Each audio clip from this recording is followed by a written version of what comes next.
Welcome back to our course on disaster management. I'm Dr. Nagalapuram Muni Pradeep, Assistant Professor, Department of Civil Engineering, SR University. Today we are on lecture 2 of Unit 1, Introduction to Disaster Management. So in this today lecture, we'll be covering the key concepts of disaster management. Whatever the concepts we are discussing today, these are the building blocks of everything we'll study in this complete course. So I request everyone to please pay close attention. The five key concepts we'll cover today are disaster, hazard, vulnerability, risk, and capacity. I repeat again, the five key concepts are disaster, hazard, vulnerability, risk, and capacity. So by the end of this course, you should be able to clearly define each of these terms and distinguish between them and explain how they are connected to each other. So coming to the next slide, a recap of the previous lecture. So before we begin today's new content, let us quickly recap what we covered in lesson 1. So this is very important because today concepts are built directly on what we discussed already in the previous class. So in the previous class, we started with the importance of studying disaster management as a subject. We looked at very interesting and powerful case study, the comparison between 1999 super cyclone in Orissa and super cyclone Phylline in 2013. Both were major cyclones hitting the same coastal line, but the 1999 cyclone killed nearly 10,000 people, with cyclone Phylline, which was actually stronger, killed fewer than 50. So we discussed why, because of better disaster management. So that is the power of this subject. We then defined the term disaster and studied its impacts, that is social, economic, and environmental, in a brief way. So in coming classes, we'll discuss in elaborated, in detailed way. We also looked at an interesting idea that disasters are not only destructive, they also have positive aspects. So today we'll discuss that one also in detail. So we classified disasters into different categories: natural and man-made. So, and we ended the definitions and vital components of disaster management. I hope you understand everything. So now we'll start today content. Today concept is key concepts of disaster. So now let us begin today's core content. We start with the concept of disaster, which we touched upon in his last class, but now we look into it more deeply in relation to the other concepts. So coming to the definition, the definition of disaster according to the United Nations International Strategy for Disaster Reduction, so usually we called as UNISDR, it is published in 2004. A disaster is defined as a serious disruption of the functioning of a community or a society involving widespread human, material, economic, or environmental losses and its impacts, which exceeds the ability of a affected community or a society to cope up using its own resources. So now I know the definition is a little tricky. Now let us break this definition down. The keyword here is exceeds. So a disaster is not just any bad event. It is an event whose impact is so large that the affected people cannot handle it by themselves. They need outsider help. So this is what separates a disaster from a regular emergency.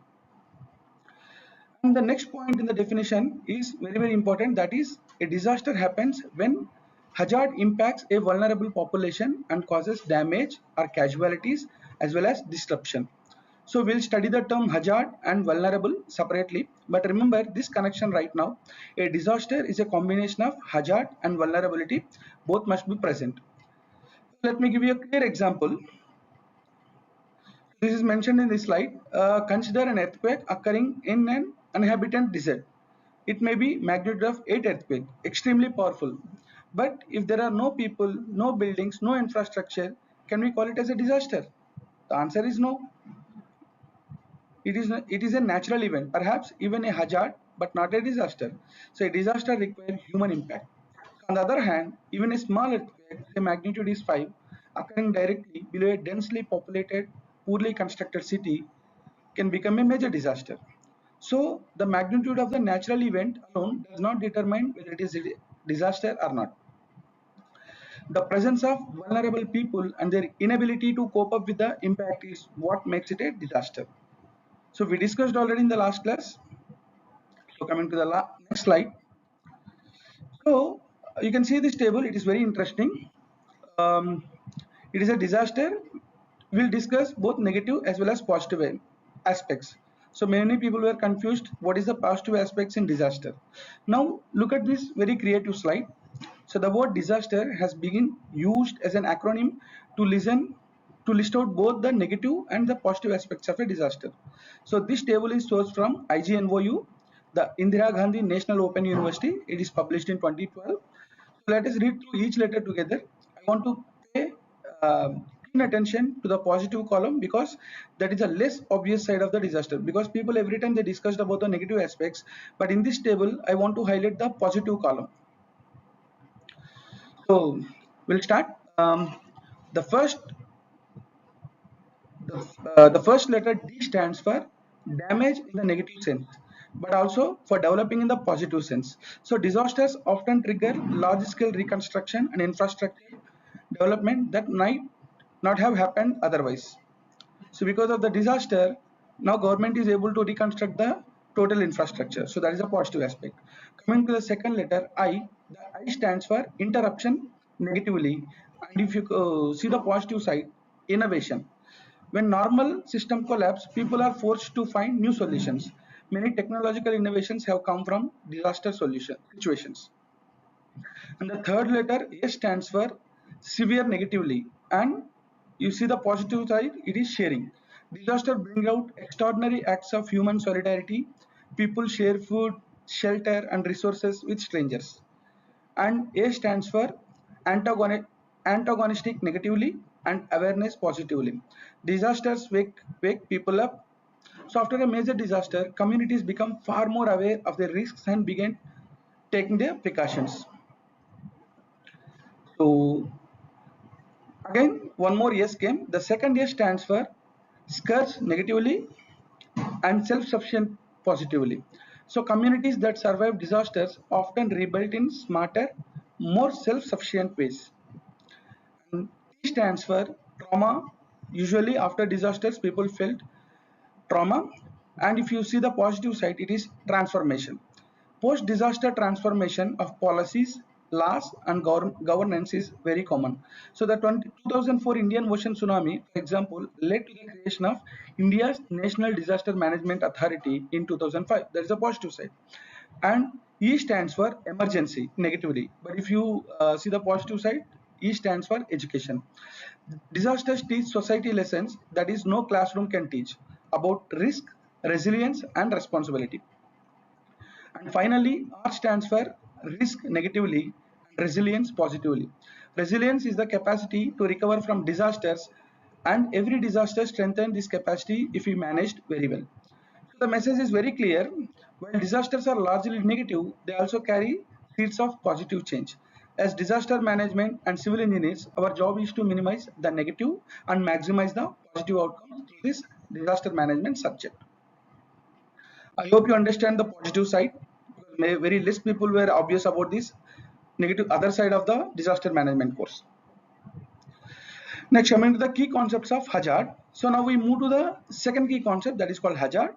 This is a term we use very frequently in disaster management, and it is essential that you understand its precise meaning. So coming to the exact definition, a hazard is defined as a dangerous phenomena, substance, or human activity, or any condition that threatens or has the potential to cause loss of life, injury, or any health impacts, property damage, loss of livelihoods and services, social and economical disruption, or finally environmental damage. So in simpler words, hazard is something that has the potential to cause harm to the humankind. Note the word potential. A hazard may or may not actually cause harm, depending upon whether it interacts with vulnerable population. So now here is an important question shown on the slide. Can an earthquake be termed as hazard or disaster? Think about it for a moment. So the answer is it depends. An earthquake by itself is a hazard, it's not a disaster. It has the potential to cause the damage, but when that earthquake actually strikes a populated area and cause widespread destruction, it becomes a disaster.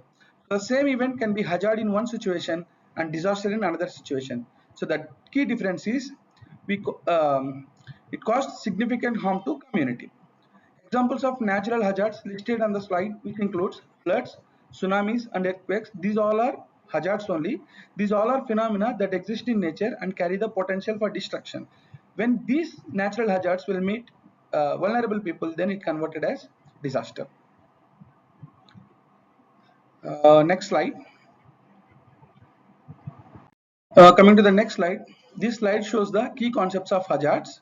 So in this slide, I listed several important categories of hazards. Let me walk through each of them. The first one is earthquake, which is caused by the movement of tectonic plates. India lies on seismically active zone and it has experienced devastating earthquakes such as the Bhuj earthquake in 2001. And second one is floods, one of the most common hazards in India, especially during the monsoon season. States like Assam, Bihar, and Kerala face recurring flood hazards. And the third one is volcanic eruptions. Although India does not have active volcanoes on the mainland, the barren island in the Andaman Sea is an active volcano. Globally, volcanoes like Krakatoa and Mount Pinatubo have caused catastrophic disasters. One second. Okay, coming to the next one, that is landslides. It is very common in the hilly and mountainous regions of India, especially in Himalayas west and the Western Ghats and the Northeast. The 2013 Kedarnath disaster involved massive landslides triggered by the flash floods. And the next one is droughts, slow onset hazards that develop over weeks and months. India has historically been affected by droughts, especially in Rajasthan, Maharashtra, and parts of Andhra Pradesh, especially in Rayalaseema region. And next one is tsunamis. Tsunamis are mainly triggered by submarine earthquakes. The 2004 Indian Ocean tsunami caused devastating losses across coastal Tamil Nadu, Andhra Pradesh, and Andaman Islands. And the next one is these next forest fire, chemical, and nuclear accidents comes under man-made category. So next one, forest fires, a growing hazard due to climatic change. Uttarakhand and Himachal Pradesh see forest fires regularly during dry summer months. And the next one is chemical attacks. Um, the very famous one is the Bhopal gas tragedy of 1984 remains one of the worst industrial chemical disaster in world history. Methyl isocyanate gas leaked from the Union Carbide plant and killed thousands of the people. And the next one is nuclear accidents. The best example was Chernobyl. The incident happened in 1986, and Fukushima in 2001. Japan are the most well-known examples globally. India has multiple nuclear power plants, and their safety management is very critical.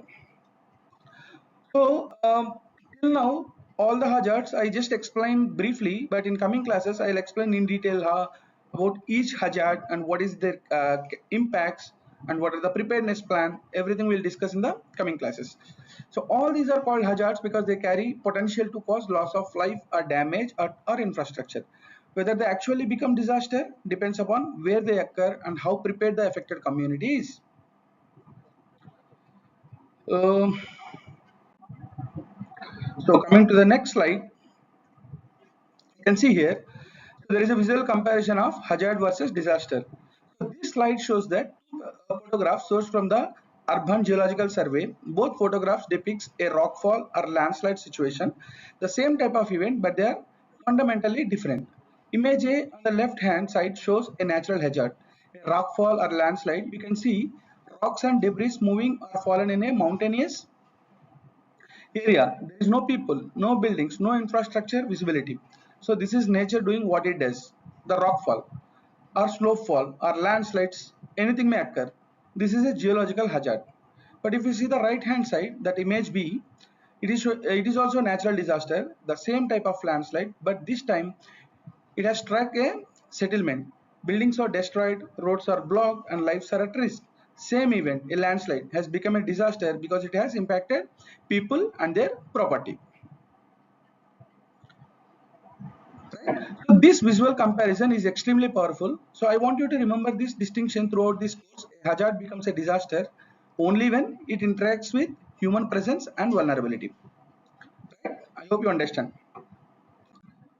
So next one, Same continuing hazard versus disaster, and building on the visual form from the previous slide. So let us now look at the theoretical distinction between hazard and a disaster.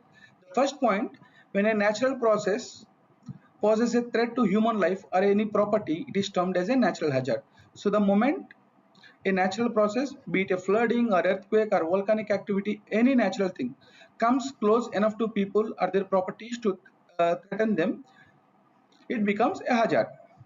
And the second point, many geological processes are potentially hazardous. For example, streams flood as a part of their natural process. This is what rivers do. The flood in their banks seasonally. But when people build homes and businesses on floodplains, the same natural process becomes a hazard to those living nearby. And the hazard is not new. It is a human decision to settle in a hazard-prone areas that creates the risk. If your house is near the coastal region, then obviously you are under hazard impact.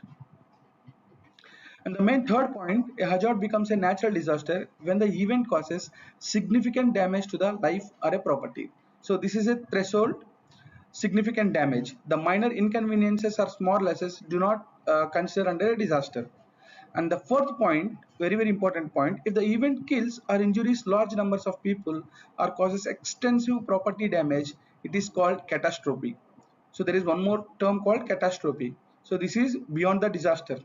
So this is the highest level of severity. A catastrophe is a disaster of extraordinary magnitude. For example, the 2004 Indian Ocean tsunami, which killed over nearly 2 lakh people across multiple countries. It is not considered as a disaster, it is considered as a catastrophe. So to summarize this progression, natural process and leads to hazard, it leads to disaster, and the extreme level of disaster is called catastrophe. So each step involves greater human impact and loss. So next one.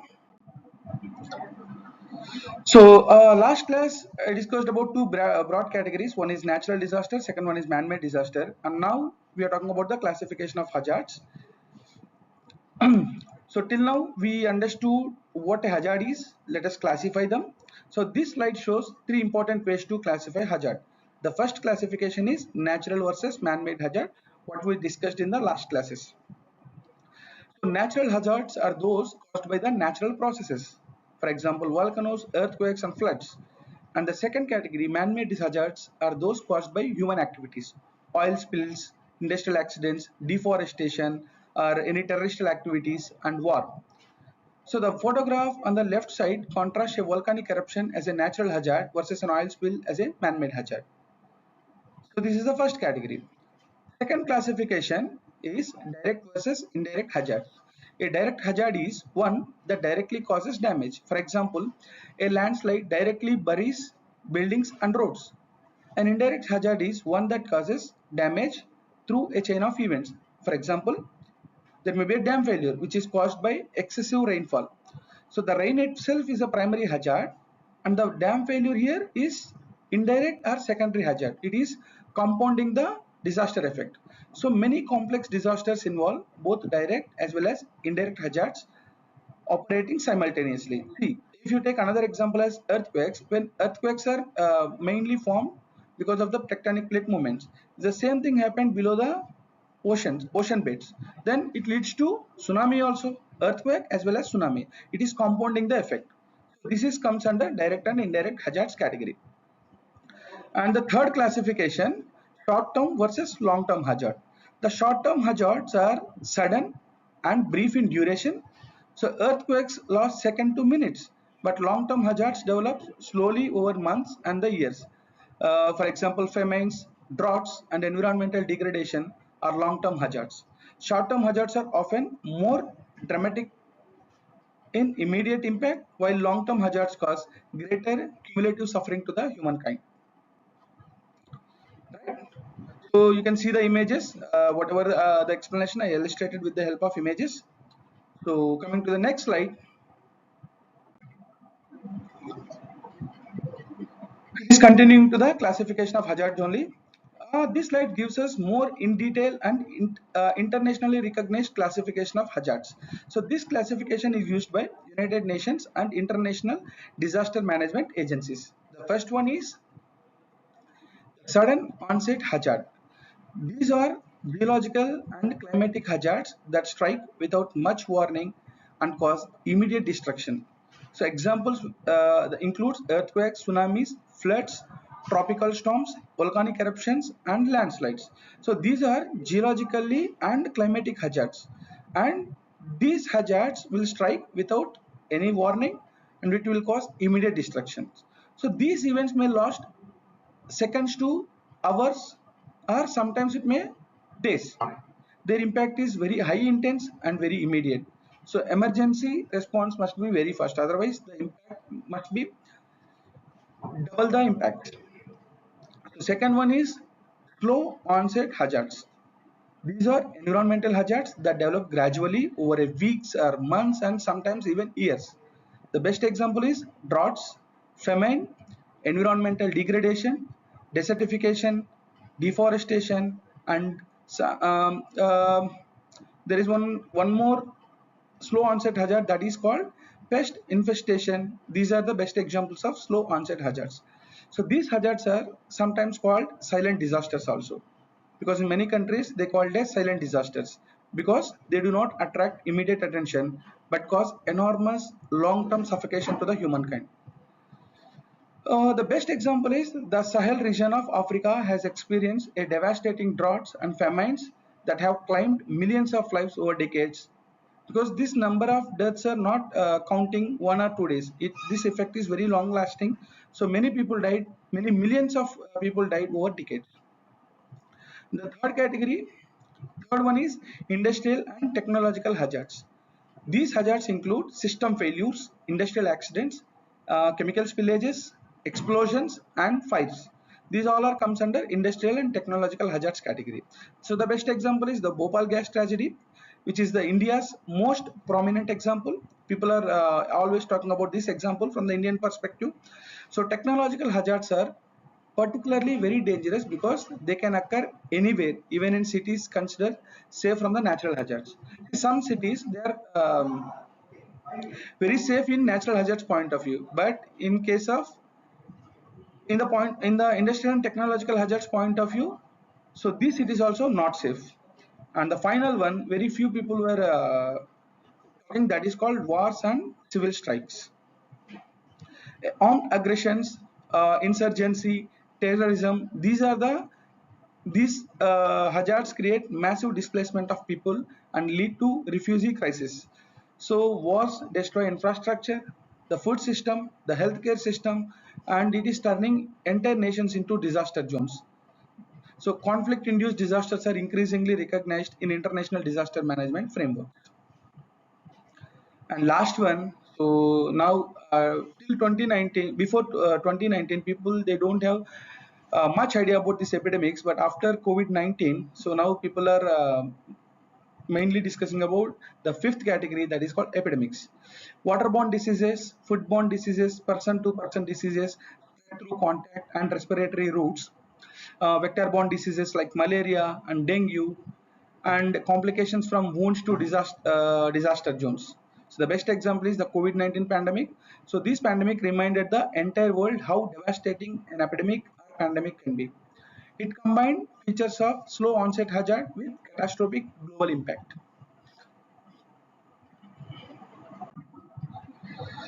So the next slide is identification of hazards. So identifying hazards before the strike is a first and most critical step in disaster management. See, without identifying, how can you respond to that hazard? So the first and foremost critical step is identifying the hazard. So this slide is tells about how hazard identification is done. So hazard identification involves the analysis of scientific data to trace the causal path of events that could lead to a disaster. I'm repeating again, the hazard identification, which involves the analysis of scientific data to trace the causal path of events that could lead to a disaster. So in other words, scientists and engineers study historical records, geological surveys, rainfall data, and environmental conditions to understand where and why disaster occur. Right. So the examples on this slide is very relevant. Flooding in an area may not simply be the result of heavy rains. It may be the result of Ill-conceived land use policies that allow construction on floodplains and flood-prone regions. So human decisions often create or worsen the hazard's impacts or intensity. The figure on this slide is a natural hazard map of India, sourced from mapsofindia.com. So look at this map carefully. You will see that different regions of India face different dominant hazards. The coastal areas face cyclone and tsunami hazards. You can see the Himalayan belt, which faces earthquakes, landslides, and flood hazards. The arid regions of Rajasthan, where rainfall intensity is very less, desert areas, will face droughts in the hazard category. And the central India faces combination of drought and flood hazards. The total central India, it's a combination of the more chances of drought and flood hazards or combination. So this map is extremely useful for disaster planners, civil engineers, and government officials to prioritize resources and design mitigation strategies for specific regions. See, if your place is located near to Gujarat or sorry Rajasthan, then there is a more chances of drought. So the government can act according to the what kind of hazard may occur. So this map is directly available in Maps of India. So you can zoom it, you can see the areas. Okay, it will be benefit to you. Next, coming to the next slide, the main part is the vulnerability. So now hazard is completed in detail. Now we are talking about the vulnerability. So we now come to the third key concept, that is called vulnerability. This is one of the most important terms in disaster management. So understanding vulnerability is what separates a reactive approach from a proactive preventive approach to disasters. Coming to the definition, so vulnerability refers to the characteristics and circumstances of community,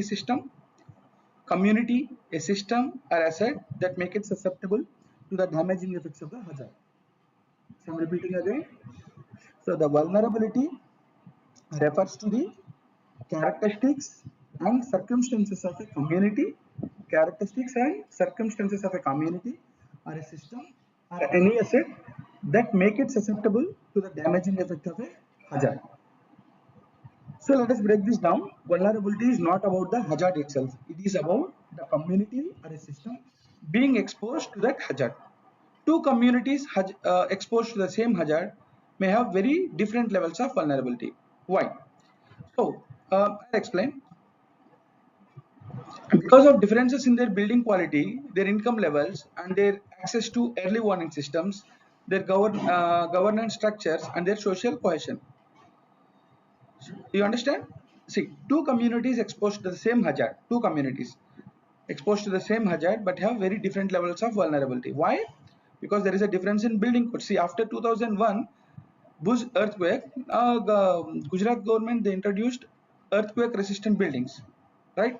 So like that, after disaster, many things happen depending upon the building quality and the income levels, their access to early warning systems, their governance structures, and their social cohesion. Depending upon these factors, depending upon these factors, the impacts will be changed. So this is why two countries hit by similar earthquake can have dramatically different outcomes. Haiti, when struck by 7.0 magnitude earthquake in 2010, lost over nearly 1,60,000 lives. But Chile, hit by an 8.8 magnitude earthquake just weeks later, within weeks later in 2010, a far stronger earthquake, but the deaths are less than 600. The difference was the vulnerability. Chile had stronger buildings, better governance, and better prepared communities to withstand the disaster. The second point on the slide tells that vulnerability involves the measure of resilience and coping capacity of a community in the face of adversity. So the vulnerability and resilience are inversely related. A community with high resilience has very low vulnerability and vice versa. So other terms related to vulnerability that should know, it includes sensitivity, fragile, instability, and susceptibility. These all are used in different contexts, but essentially these describe the same idea. the degree to which a system can be harmed by a hazard, right? So in different sources, people are writing expressing with different terms, that is called sensitivity, fragile, instability, and susceptibility. But all these things were talking about the same context, that is the degree to which a system or a community can be harmed by a hazard. So here I have explained this table. I have explained what is a hazard and the most vulnerability to that hazard. So next one. So here in the first video I have explained this vulnerability through this illustration of this diagram. So again here I'll conclude same image. I'll conclude this session with the same image. So this slide presents a very important diagram, the relationship between the hazard, vulnerability, and the disaster. You can see, please look at this diagram carefully and understand it, because this is a concept that appears repeatedly in disaster management literature. See, same image I'll use in coming classes also. I'll use the same slide for at least 2 to 3 times. I'll repeat the same slide. So this diagram typically shows three overlapping or intersecting circles or a sequential relationship between hazard, vulnerability, and disaster. So the idea is this: a hazard alone does not create any kind of disaster. The vulnerability alone does not create any kind of disaster. But when a hazard interacts with a vulnerable population, that is when disaster occurs. Again, here I'm giving one more example. If a powerful cyclone strikes an uninhabited island, it is a natural phenomena, a hazard, but not a disaster. So if same thing happened on dense populated city, then even though they have excellent early warning systems, well practiced evacuation plans, still that cyclone will hit, right?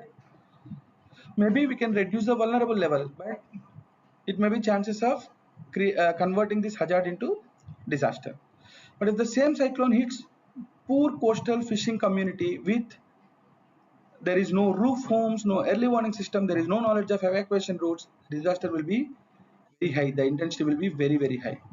So this is the central message of this diagram. Disaster. Finally, I'll conclude the disaster that equal to hazard into vulnerability. So reducing either component, any component of hazard or vulnerability, that reduces the total disaster outcome. Right. So this I can explain with the help of Venn diagram also, but now you understand what is the difference between disaster, hazard, and vulnerability. So with this, I'll conclude this session. In the second part, I'll explain the same continuing of this second lecture. Thank you.